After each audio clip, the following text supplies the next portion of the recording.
Dad, Mom, I hope you've escrowed money for the mental problem. You know, he's going to need help. Just, you saw where it started, though. But funny guy, now you guys are doing better. Good. I'm starting to hear some laughs out there. Ready to keep going? Sure. Yeah. All right, good. Our next comic. When a package is this pretty, nobody cares what's on the inside. You've stepped in puddles deeper than him. You don't even get the soles of your feet wet.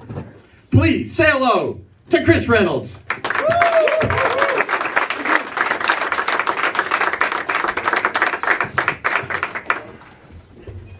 How you doing? All right, so I'm a father of two. I have a 10-year-old boy and an 8-year-old girl. The other day, my son got in trouble. Before I get into it, my son, I should tell you, my son is special needs, and he's on the autism spectrum. Now, before you start giving me a look like, oh, poor fucking kid, let me just state this. I do homework with both of them. My son, one day, will be taking apart computers and putting them back together. My daughter, I just hope she can figure out how many lap dances she needs to do to afford rent. So back to my son, and again, I'm a little sensitive about it. So he got in trouble. He got in trouble the other day. So this goofy dickhead decided to take a ruler and smash it over some little girl's head. So I sat him down, and because he's on the spectrum, I have to be real careful with how I have to tread lightly. So I go, hey asshole, what the fuck?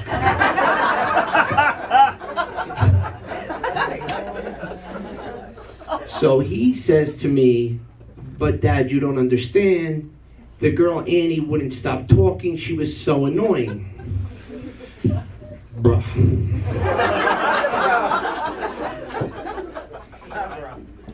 Punching a girl, hitting a girl for being annoying and talking too much is like slapping a fish for swimming too much. If I broke a ruler over your mother's head every time she was annoying, there'd be like 3 trees left in the Congo.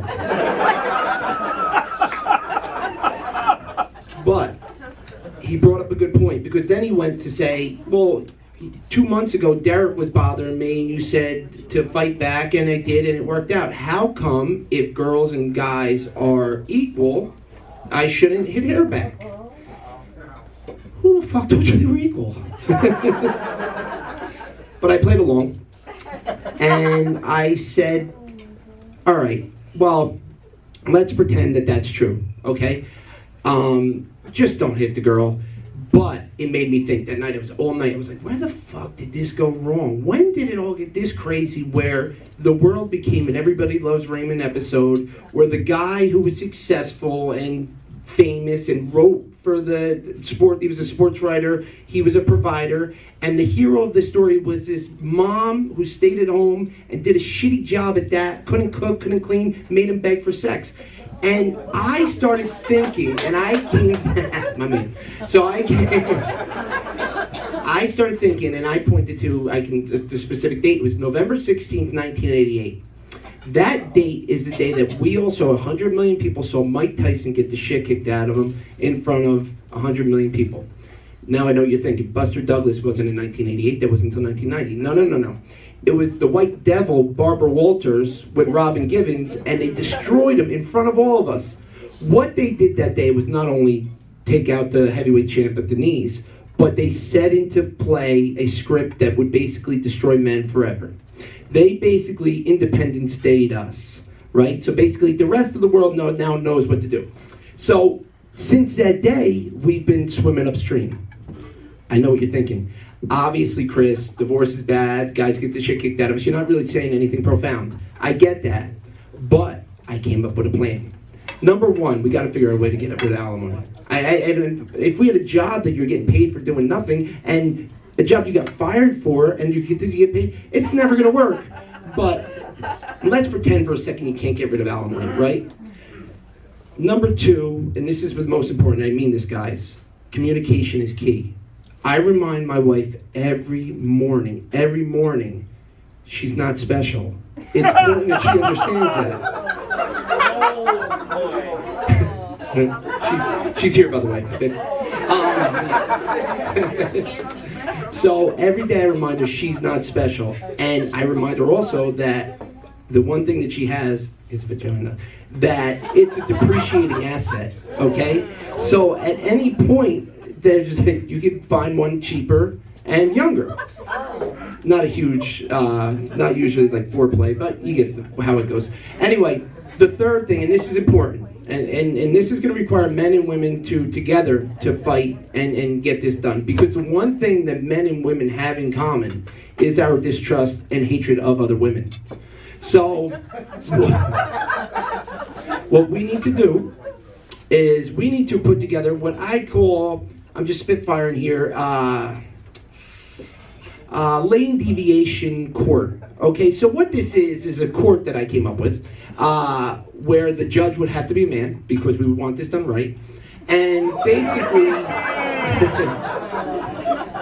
basically what the man would do, you would go in and the wife would go through and she would go through her resume. Basically, she's the defendant and you don't need to say anything because this is all against her.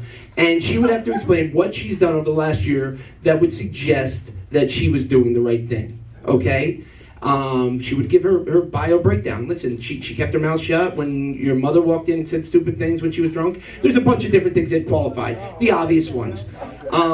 So after she goes through her resume, she walks out. We kind of wink at me and the judge will wink at each other and we give the wife a condescending kiss on the cheek. It's going to be okay.